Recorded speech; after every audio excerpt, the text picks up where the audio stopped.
ठीक है, चलो अपन ने क्या पढ़ लिया था? 1% कंपनी पढ़ ली थी, प्राइवेट लिमिटेड कंपनी पढ़ ली थी, पब्लिक लिमिटेड भी पढ़ ली थी, right? Yes ma'am. Guarantee company ma'am अपन ने पढ़ तो सारी लिए थे, मुझे एक बार गारंटी कंपनी पूछना है आपसे। अपन ने स्टेचुटरी तक पढ़ा था, इंश्योरेंस पढ़ना था, स्टेचुटरी तक पढ़ लिया था, राइट। गारंटी कंपनी क्या होता है? गारंटी कंपनी, सुनना ध्यान से, गारंटी कंपनी मतलब ऐसी कंपनी जिसमें members at the time of incorporation, company का एक डॉक्यूमेंट होता है मेमोरेंडम ऑफ एसोसिएशन, उसमें ये गारंटी देते हैं कि at the time of winding up अगर कंपनी को कोई लाइबिलिटी है, at the time of winding up अगर कंपनी को कोई लाइबिलिटी बचती है, लॉस में है कंपनी, तो मैं आकृति सोमानी इस कंपनी की मेंबर बनने जा रही हूँ, तो मैं उस टाइम पे 50,000 रुपीज देने की गारंटी लेती हूँ। कंपनी की कैपिटल कैसी है?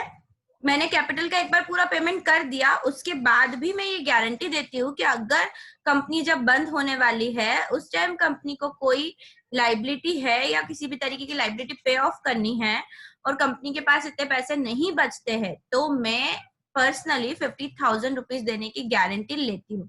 उसे गारंटी कंपनी कहा जाता है। जब ये इनकॉर्पोरेट होती है, उसी टाइम मेंबर्स उसमें अपनी गारंटी दे देते हैं अपने हिसाब से, जितना उनको पेमेंट करना होता है। क्लियर? Yes ma'am.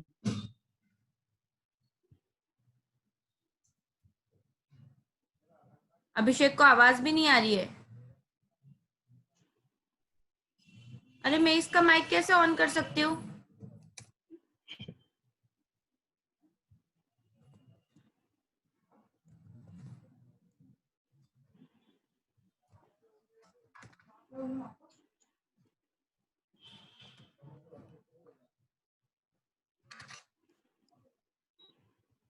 ये माइक तो आप लोग ही ऑन करते हो अपनी तरफ से, राइट? Yes ma'am.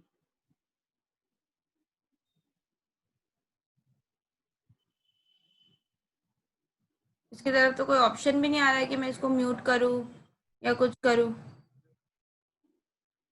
चलो कोई बात नहीं। गारंटी कंपनी समझ में आई? Yes ma'am. चलो, कोई डाउट तो नहीं है? No ma'am. ठीक है, सब्सिडरी कंपनी हमको पता है, इसके साथ में हमने yes holding. Ma'am. Statutory company अब पढ़ना बाकी है। स्टेट्यूटरी कंपनी मतलब, यार फिर से इसको कुछ प्रॉब्लम है, स्क्रीन पे कॉल ओवर इंटरनेट लिखा हुआ। चलो, अब अभिषेक हम पहले से फर्स्ट और सेकंड चैप्टर, मतलब फर्स्ट और सेकंड लेक्चर में बेसिक पढ़ चुके हैं, आज थर्ड लेक्चर है। मैं फर्स्ट और सेकंड उसका आपको बता दूंगी। अभी हम टाइप्स ऑफ कंपनी पढ़ रहे हैं। चैप्टर का नाम है, सब्जेक्ट का नाम है setting up of business entities, और जो हम चैप्टर पढ़ रहे हैं वो है choose of business organisation. Setting up, मैं आपको एक सब्जेक्ट का रिव्यू दे देती हूँ सिर्फ 2 मिनट में। Setting up of business entities जो है वो ये बताया गया है कि अगर आपको कोई बिजनेस सेट करना है तो वो किस तरीके से करना है, ठीक है, उसके लिए क्या क्या फॉर्मेलिटीज होती है। उसके बाद है इसमें ही ये जो सब्जेक्ट है वो 3 पार्ट में बटा है। पहला part A, part B, part C. Part A में बताया गया है कि सेटिंग अप ऑफ बिजनेस, अगर आपको कोई भी बिजनेस सेट करना है तो वो किस तरीके से करना है, उसके लिए क्या क्या फॉर्मेलिटीज होगी, वो सारी चीजें बताई। इंडिया में बिजनेस करना है तो किस तरीके से करना है, आउटसाइड इंडिया करना है तो किस तरीके से करना है, पैसा कहाँ से आएगा, फंड कहाँ से रेज करूंगी, ये सारी चीजें बताई गई। और दूसरे पार्ट में बताया गया है कि अगर आपको बिजनेस रन करना है तो उसके लिए कौन कौन से लाइसेंस लेने पड़ेंगे, ठीक है। और तीसरे पार्ट में बताया गया है कि अगर आपको कोई बिजनेस बंद करना है, क्लोज करना है, तो उसको क्लोज करने की क्या क्या फॉर्मेलिटीज है। That's it. ये 3 पार्ट में डिवाइड करा गया है। फर्स्ट जो चैप्टर हमने फर्स्ट पार्ट का फर्स्ट चैप्टर स्टार्ट करा है। पार्ट ए में 12 चैप्टर है, पार्ट बी में है 6 चैप्टर और पार्ट सी में है 3 चैप्टर, ठीक है।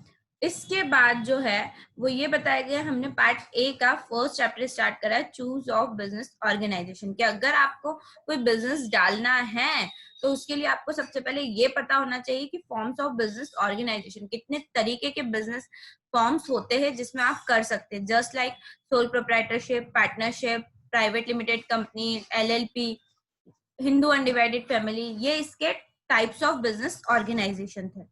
ठीक है, उसके बाद हमने स्टार्ट करा टाइप्स ऑफ कंपनी, क्योंकि कंपनी जो होता है वो बहुत बड़ा फॉर्म होता है और उसके बहुत अलग अलग तरीके की कंपनीज होती है। इसलिए हमने सबसे पहले जो स्टार्ट करा था, मतलब इसके बाद जो पढ़ा था बिजनेस ऑर्गेनाइजेशन के बाद, वो था टाइप्स ऑफ कंपनी। ठीक है, टाइप्स ऑफ कंपनी में हम पढ़ चुके थे 1% company, private limited, public limited, guarantee, subsidiary company तक। अब हम पढ़ रहे हैं statutory company. Statutory company actually में वो होती है जो पार्लियामेंट के द्वारा बनाई जाती है, मतलब पार्लियामेंट में पहले लॉ पास होता है, उसके बाद स्टेच्यूटरी कंपनी बनती है। इसका कोई एक स्पेसिफिक टाइप नहीं होता है। ये स्टेच्यूटरी कंपनी वो होती है जैसे एक कंपनीज एक्ट के अकॉर्डिंग बनती है और एक पार्लियामेंट के अकॉर्डिंग बनती है। तो जो कंपनी पार्लियामेंट के अकॉर्डिंग बनती है उसे स्टेच्यूटरी कंपनी कहा जाता है। ठीक है, ऋषभ और श्रेयास समझ में आया? Abhishek? Yes ma'am. Yes ma'am. ठीक है, उसके बाद आती है इंश्योरेंस कंपनी, जैसा कि नाम से ही क्लियर हो रहा है, जिस कंपनी का स्पेसिफिकली काम इंश्योरेंस का होता है, जस्ट लाइक LIC, GIC, ये लोग क्या होती है, इंश्योरेंस कंपनी कहलाती है। इनका काम ही इंश्योरेंस होता है, जैसे लाइफ इंश्योरेंस प्रोवाइड करना या व्हीकल इंश्योरेंस प्रोवाइड करना या गुड्स इंश्योरेंस प्रोवाइड करना, जितने भी तरीके के इंश्योरेंस प्रोवाइड करना, ये सिर्फ इंश्योरेंस कंपनी का ही काम होता है। क्लियर? Yes ma'am. बाद होता है अनलिमिटेड कंपनी। अनलिमिटेड कंपनी जो होता है, इस कंपनी की लाइबिलिटी, इस कंपनी के मेंबर्स की लाइबिलिटी अनलिमिटेड होती है। मैडम ये कैसे हो सकता है? कंपनी की तो खासियत ही होती है, उसका तो ये होता है कि उसकी लाइबिलिटी कैसी होती है, लिमिटेड लाइबिलिटी होती है। बट अनलिमिटेड लाइबिलिटी वाली भी कंपनी होती है, इसलिए इसको अनलिमिटेड कंपनी बोला जाता है। एक बार आपने अपनी कैपिटल का पूरा रीपेमेंट कर दिया, क्या बोला मैंने, एक बार आपने अपनी लाइबिलिटी का पूरा पेमेंट कर दिया, उसके बाद भी अगर कंपनी को कोई लॉस होता है तो मेंबर पर्सनली लायबल होता है उसके लिए। क्या होता है? मेंबर पर्सनली लायबल होता है, इसलिए उसे अनलिमिटेड कंपनी कहा जाता है। लिख लो। मैम इसका कोई एग्जांपल, कोई सी कंपनी? इसका कोई एग्जाम्पल नहीं है एक्चुअली में, इसका इसलिए एग्जाम्पल नहीं है, ये सिर्फ थ्योरेटिकल बातें हैं, जो सिर्फ बोलने के लिए है, कोई एक्चुअल में बनाता नहीं है। अब एक बात बताओ, अगर आपको अनलिमिटेड लाइबिलिटी वाली ही कंपनी वगैरह या कुछ बनाना है, तो मतलब आप कंपनी फॉर्म में जाओगे क्यों? आप पार्टनरशिप बना लोगे या फिर सोल प्रोप्राइटरशिप, क्योंकि कंपनी बनाने का खर्चा भी बहुत आता है। प्रैक्टिकली देखा जाए तो कंपनी इनकॉर्पोरेट करने का बहुत सारे एक्सपेंस होते हैं, कॉस्ट बहुत ज्यादा लगती है। पार्टनरशिप में कॉस्ट ज्यादा नहीं लगती है, ना ही सोल प्रोप्राइटरशिप में। कंपनी में टैक्स भी 30% से लगता है, तो आप क्यों जाओगे अनलिमिटेड कंपनी बनाने के लिए? Yes ma'am. जाओगे क्या? प्रैक्टिकली कोई बनाता नहीं है, बट ये फॉर्म्स ऑफ कंपनी में है तो हमने पढ़ा है। ठीक है, ओके मैम। आया समझ में? Yes ma'am. ठीक है, नोट डाउन करते जा रहे हो ना आप? Yes ma'am. ओके, अभिषेक आपको थोड़ा बहुत कुछ समझ में आ रहा है?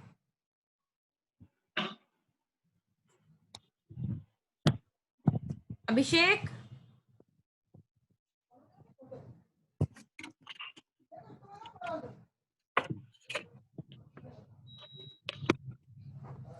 अभिषेक? चलो आगे पढ़ते हैं। अभिषेक कोई रिस्पॉन्स नहीं कर रहा है। Essentially, companies could be either private limited और public limited company। मतलब आप भले इंश्योरेंस कंपनी बना लो, होल्डिंग बना लो, सब्सिडरी बना लो, ठीक है, या फिर कोई सी भी कंपनी बना लो, पर उसमें एसेंशियली जो कंपनी अंदर से होती है वो या तो पब्लिक हो सकती है या प्राइवेट हो सकती है। फॉर एन एग्जाम्पल, अगर मैंने इंश्योरेंस कंपनी भी बनाई है और मेरी कंपनी का काम इंश्योरेंस करना है, तो मैं क्या करूंगी?